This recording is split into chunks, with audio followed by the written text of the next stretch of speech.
Hello, I'm Sandi Toksvig and I am the patron of the Womankind charity. In fact, I've been patron for 15 years now, so I'm a huge fan of the work that this small but perfectly formed charity does. They work globally because the issues they are dealing with are worldwide. At the moment, they have projects in 15 countries, and I wanted to show you a bit more of this wonderful work, so I've come to the great country of Ghana.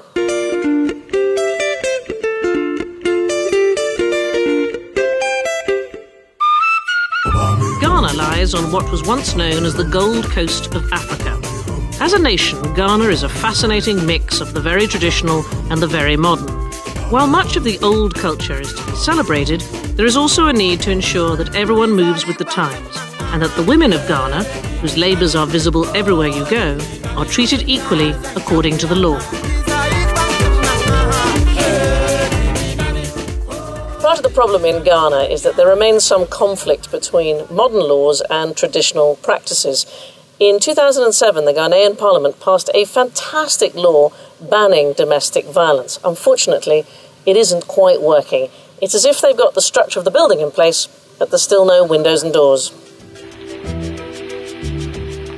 In order to find out why the law is not working, you need to travel away from the cities and out into the more remote villages.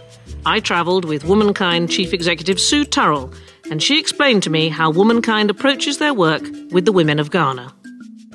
The thing that makes Womankind different is many organisations work for women.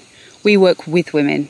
And the reason that we do that is we think women have to be part of saying what their problems are and then actually solving them themselves, not having someone else do it for them.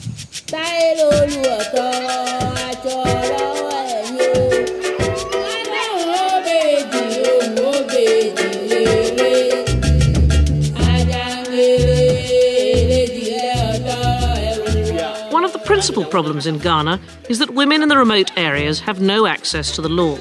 It's a problem that has been addressed by Womankind in association with FIDA, the Federation of Women Lawyers.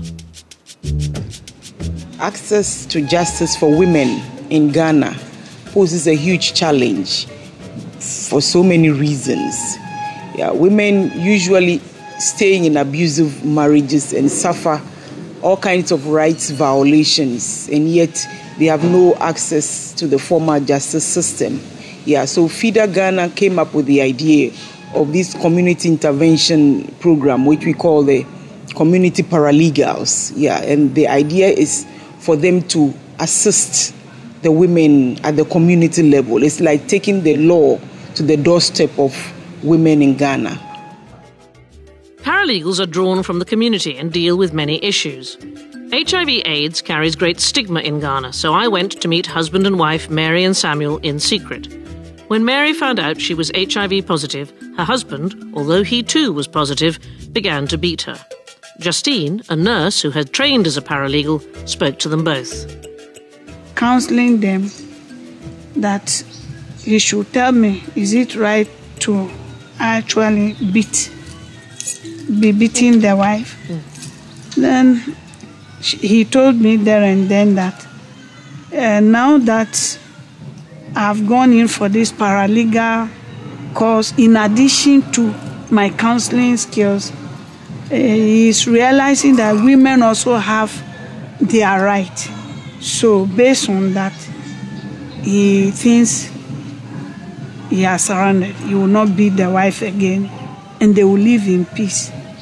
And what I've realized is that since then, the woman has not come back to the hospital with any bruises on the face, and they are happy doing everything together. Women suffer all kinds of right violations on a daily basis. Yet because, one, they are poor, because of the socio-cultural systems and beliefs, they stay in their abusive relationships or marriages, and they suffer silently, as if they had no voice or no hope. But once they get to know that they are paralegals in their communities, then they take the next step. Taking the law to the doorstep of the women includes dealing with their wider rights, such as ownership of property. Comfort has been married for 20 years. She runs a palm oil business, extracting the oil with several employees. Over the years, she's put money into this building, which she owns with her husband. She has, however, no paperwork. When the marriage hit a rough patch and her husband started maltreating her, she thought she would lose everything. Comfort explained that she and her husband, thanks to Womankind, received counselling to settle their marital problems and legal advice to calm her worries about losing all that she had worked for.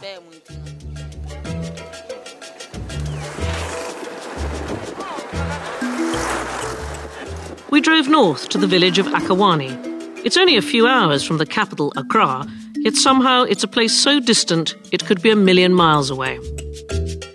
As a rule of thumb, when I'm going somewhere, I tend to look it up these days on Google Maps. You get a big picture of the globe and then you get closer and closer and closer to the actual spot that you're going to. Well, Akawani doesn't exist as far as Google Maps is concerned. It's not even on maps of Ghana, and that's not really surprising. Up until about 10 years ago, even the District Commission weren't sure that there were people living here. Now a road has come through in that time. There are electricity pylons. There is no actual electricity. And it is curious that I use the expression as a rule of thumb. It's an old British law that you were allowed to beat your wife, but only with something that was no wider than your thumb. And it was a project on domestic violence that first brought Akawani to wider attention. Violence causes more deaths and disability worldwide amongst women aged 15 to 44 than war, cancer, malaria and traffic accidents. In Akawani, Womankind work with local groups to create what are known as combat teams. Sue explained. The combats is a community-based approach to try and stop violence against women being acceptable. So what they do is they train some local people. They learn all about what the law is on violence, different ways of resolving arguments between a husband and wife. And then when something occurs, they step in and they try and negotiate between a husband and wife. And if it gets more serious, they might then send them to the police station or to the courts to try and get a final solution to whatever the issue is.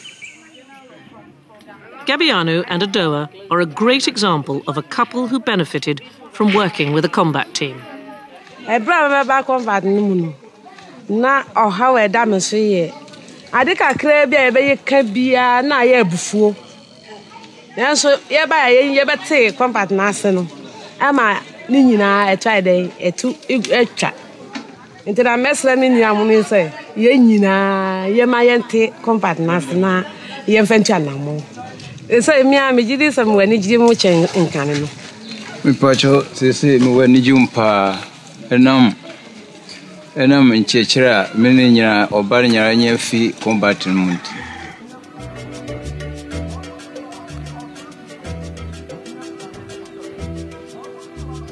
Well, behind me, I hope you can hear somebody preaching in the market, and at my feet there are chickens eating. We're very much in the community, and I think that is the whole point of the paralegal system. It comes from within the community and it serves its own people. I've met headmistresses who happen to notice that girls were pregnant, nurses who persuade someone at an antenatal clinic that what they really need is to be tested for HIV. And I've met some of the most astonishing paralegals working with women to empower them, making sure they understand that they have rights. This is not somebody coming in and telling them what to do. It's Womankind working in partnership with the community so they can help themselves. Ghana is just one of 15 countries where Womankind is working in partnership with local organisations, making lives better for the women and for their communities. We work in Latin America, Asia and Africa. We work with women's rights organisations that are women-led. We don't have offices in the countries where we work because we strongly believe that local organisations know what the problem is and what the solution is. Clearly, I'm a fan of Womankind, but my admiration for the women of Ghana knows no bounds. It's hot! It's hot and heavy, yes. Hot and heavy! Respect. Wow, you're good. So you can do it. She's Olympic head carrying. So one of the questions you might wonder is, why support a charity that primarily works with women? Well, there are lots of statistical reasons. 70% of the world's poor are female, and that hasn't really changed for decades. Here's a shocking one. 1 in 3 women in the world will at some point suffer some kind of violent abuse. Or how about this? Of all the things you can own in the world, things like this building, only 1% are owned by women. But the primary reason is that over and over again it has been proved If you help a woman, you help a community. If you help a man, well done. You've helped a man.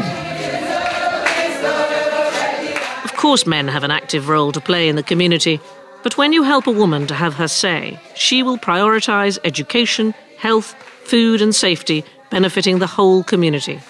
When Womankind helps women come together, big changes happen.